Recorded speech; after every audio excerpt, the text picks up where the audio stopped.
hindi maunawaan at hindi maintindihan at paratang ng mga protestante sa atin. Bakit kayo may rosaryo? Hindi ba inuulit-ulit lang ang dasal na bawal sa Mateo chapter 6 verse 7?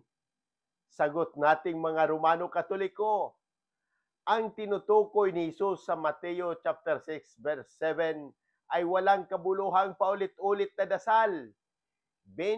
Repetitions, hindi ang pag-uulit mismo. Sa Biblia, maraming halimbawa ng paulit-ulit na panalangin. Si Jesus mismo ay 3 beses nagdasal ng parihong panalangin sa hardin ng Getsemani. Mateo chapter 26 verse 44, sa Apokalipsis chapter 4 verse 8, inuulit-ulit ng mga anghel ang banal, banal, banal ang Panginoong Diyos. Ang rosaryo ay isang makabuluhang panalangin na may meditasyon sa buhay ni Kristo. Nakasulat Mateo chapter 26 verse 44.